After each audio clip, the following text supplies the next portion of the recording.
from Carnegie Mellon University. I'm going to present our paper, Going Further Together, the impact of social capital on sustained participation in open source. As you probably know, open source software is ubiquitous and very important. Much like roads or bridges which anyone can walk or drive on, open source software forms the digital infrastructure of our modern society, and its importance cannot be overstated. For example, the Apache web server is used by more than 40% of the websites, and is valued at least $7 billion US. There are many other similarly important open source libraries out there. And just like roads and bridges, our digital infrastructure also needs regular upkeep and maintenance. It needs steady supply of time and effort from its contributors. Otherwise, bad things can happen. Security breaches, interruption in services, and so on. Probably you still remember the OpenSSL and the Heartbleed incident from a few years ago. But it's not just the projects themselves who benefit from sustained participation, it's also the contributors themselves. Research has shown that both job seekers and employers use open source experience as an evaluation metric. This seems to mimic a popular opinion because a quick search on Google gives me a long list of websites that tells you how to use an open source experience to find a job, even if you don't have any. So both the open source projects and contributors benefit from sustained participation, but we don't understand this phenomenon well enough yet. So there's a rich literature on how people start contributing to open source and the motivation behind why they join a project. There's also lots of work on the onboarding experience, focusing, for example, on the barriers newcomers might encounter. But relatively little is known about how to retain contributors long-term, and not just in one project, but in open source as a whole. So this is exactly what our study is about. We use an established social science theory, social capital theory, which is about a set of benefits you can gain from your social connection, to understand the sustained participation of open source contributors. I will go over the details of our study in the rest of my talk, but just to give you a sense of things to come, we have two major results. First, we showed that being part of a team that has higher potential for building social capital is associated with long-term participation. Second, we also found that being part of an open source team that has higher information diversity, for example, technology diversity, is beneficial, and particularly to women. So now I'm going to go over our study. We started from the observation that contributors, they do disengage from open source. We randomly sampled 60,000 GitHub contributors with full names. You will see why that was important in a minute. And plotted this survival curve. We detect disengagement when someone has not made a commit within a whole year.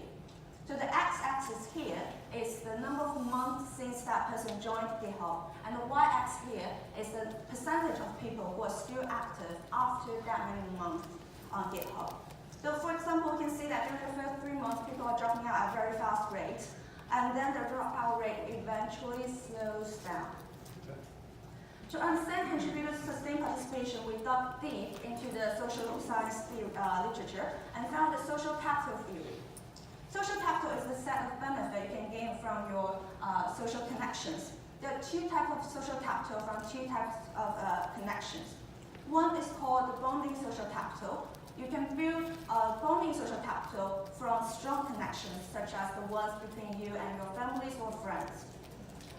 Networks with many strong connections can provide people a sense of belonging and therefore more willingness to continue their participation. In open source, we consider a project as a network, and contributors can build strong connections by committing to the same repository. If many people within a project have worked together before, we expect that the project will provide a higher probability of building bonding social capital. Another type is called the bridging social capital, introduced by Bert. You can build bridging social capital by connecting to different groups. It provides people access to different information sources and therefore more opportunities to continue their participation. In open source, we expect that a project with higher information diversity, for example, different technologies, will provide people more opportunities to engage new projects, therefore more opportunities to continue their participation in open source. That informs our first hypothesis. Being part of a team with higher potential for building social capital is associated with higher chance of prolonged engagement. Moreover, social capital theory also states that while networks with strong connections might provide a sense of belonging, it can also foster discrimination. People who are strongly bonded together may form an echo chamber where ideas and biases can be bounced around and magnified. Therefore, it can put outsiders and minority groups into disadvantage. On GitHub, women are a minority, less than 10% of the population. If we break down the previous survival curve by gender, we can see that women are leaving at a faster rate. For example, after 12 months, there are still around 70% of men who are still active on GitHub, but only around 60% of women. There are many reasons why contributors leave GitHub and many reasons why women might leave faster. For example, as part of the survey we ran for our study, we found that women actually report personal reasons such as personal life or new hobbies more often than men. And there are also some other papers like the one just presented about the same topic. You can check them up. And the social capital theory may provide us another explanation. Following the theory, because women are the minority group, they might be more susceptible to the bias from the male-dominant in-group.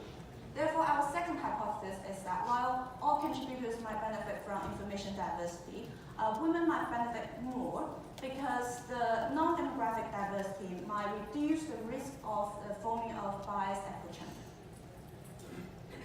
To test this hypothesis, we performed a large-scale longitudinal mixed method study. Using torrent data, we identified GitHub commuters with full names and a sample of 300,000. We then applied heuristics to merge aliases and infer gender, and further compiling a balanced sample of 60,000 GitHub users at the end. We assumed binary gender here in our study. We know this is a simplification, but we did this to make our analysis tractable. Then we applied the survival analysis and built a Cox regression model to understand how social capital can explain the sustained participation. Cox regression model can tell us how each variable is associated with the risk of disengagement while holding all other variables fixed. For comparison and additional insights, we also surveyed a subset of our contributors about their building of social capital and the reasons behind their disengagement. I will not go over the details of survey here because of the limit of time. Please read our paper for more details about it. I will only say that by and large, the survey result confirms our observation from our survival analysis. Next, I will talk about some of our methods. Let me start from the gender classifier. There are many gender index tools out there. Some use names, some use photos or text, but none of them is perfect. So after trying many, we decided to use two of the well-performing ones and combine them into a higher order classifier. We also included some other name-based features, and we optimized for romanized East Asian names. I don't have time to go over the details. Please read our paper about it.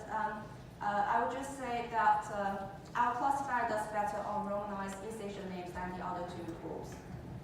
Next, I will talk about how we measure social capital. We used validated measure from Devan and Roger. We divided the entire GitHub data into 3-month windows, and we kept track of which contributor worked on which project during which 3-month window. To measure bonding social capital, which is about strong ties, we need to measure how often do contributors work together in the past. So the first measure is called team familiarity, which captures pairs of contributors who have worked together in the past. In other words, team familiarity captures the number of bias among contributors. The second measure is called the team's recurring cohesion, which measures how many clicks of 3 or more contributors who have worked together in the past. More clicks, the more cohesive the team is, and therefore more chances for building social capital. To measure a team's information diversity, which will increase the bridging social capital, which is our first hypothesis, and reduce the risk of disengagement for women, which is our second hypothesis, we again have two measures. The first one is called the team's programming language diversity, which measures how different are the contributors' programming experience from their previous projects. Another measure is called the share of newcomers. It's the percentage of contributors who are new to this project during that window. The intuition is that the newcomer might bring in new information source. You can find all the details in our paper. Here's the overview of the data that was fed into the Cox regression model. Each data row aggregates different measures of contributor within that 3-month window across all their GitHub projects. The response variable is a Boolean indicating whether that person was still active or has disengaged. We include different measures of social capital that I just described. Also control for some obvious confounds such as the project size or whether that person was the project owner. So this is data that was fed into our Cox regression model, and here's the result. Our first hypothesis is that being part of a team with higher probability of building a social capital is associated with prolonged engagement. We found support for that. All social capital measures, both bonding and bridging, are positively associated with prolonged engagement. This plot shows the effect of the recurrent cohesion variable, which captures the bonding social capital.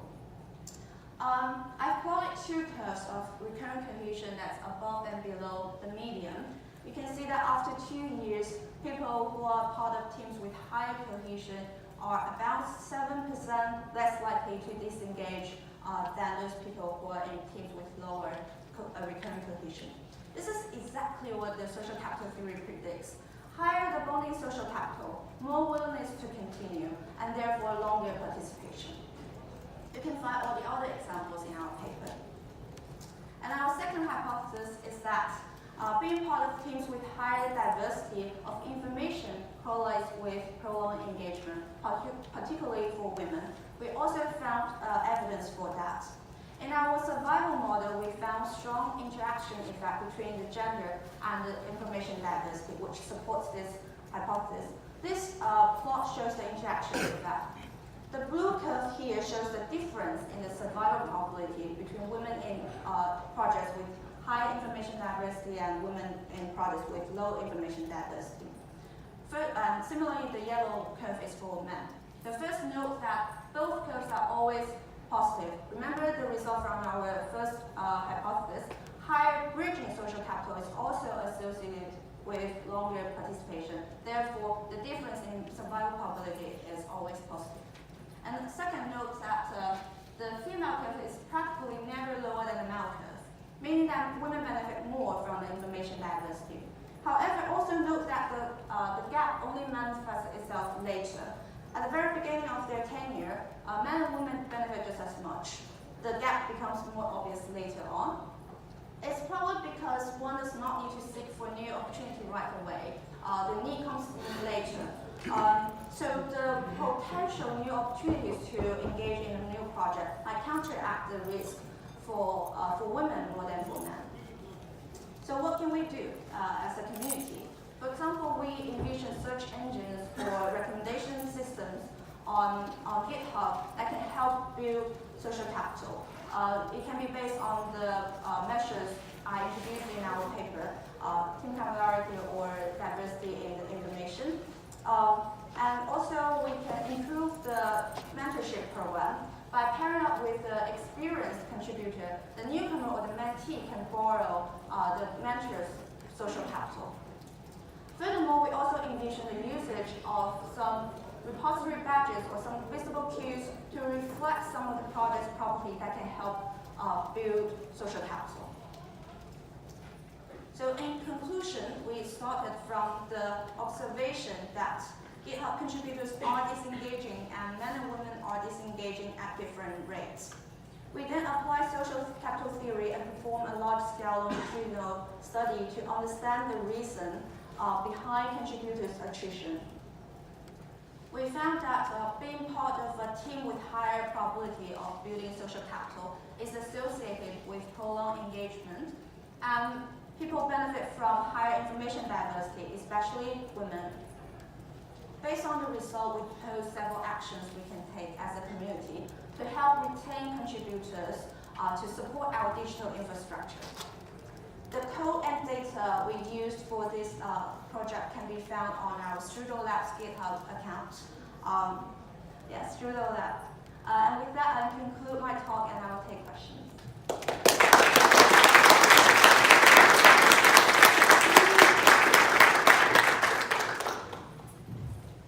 Okay, do we have questions?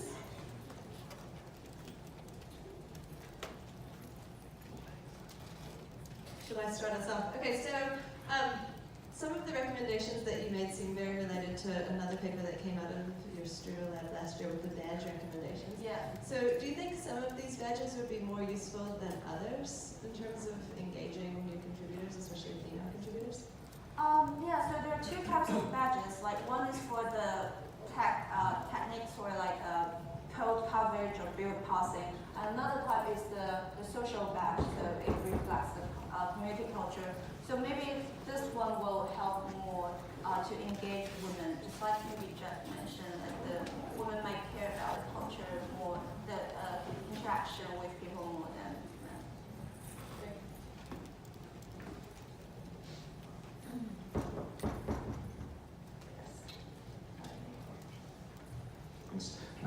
Hi, I was wondering if you could comment a bit on effect sizes, because naively looking at this, it seems like the differences were pretty small, right? In the like 1 to 7% range. Do you have any bigger picture of what that means? Yeah, the effect size, I don't remember the details. But what that means, or what's the... Like in a more general sense, like outside of your data, what does it?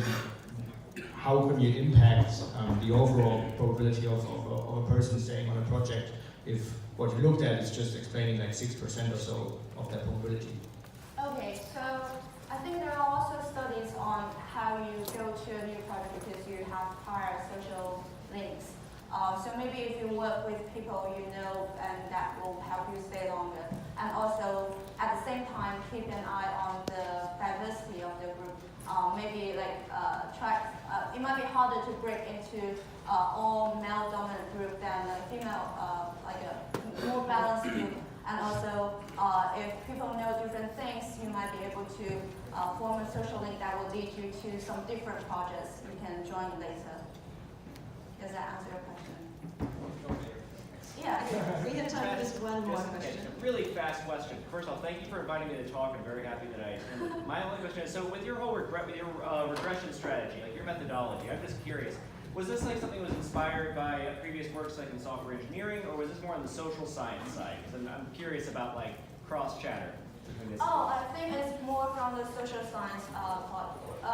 It is closely related based on the paper by Luther on the he studied the Hollywood circle, so that's social science. Yeah, thank you. Awesome. Thanks for coming. Great, let's thank Sophie again.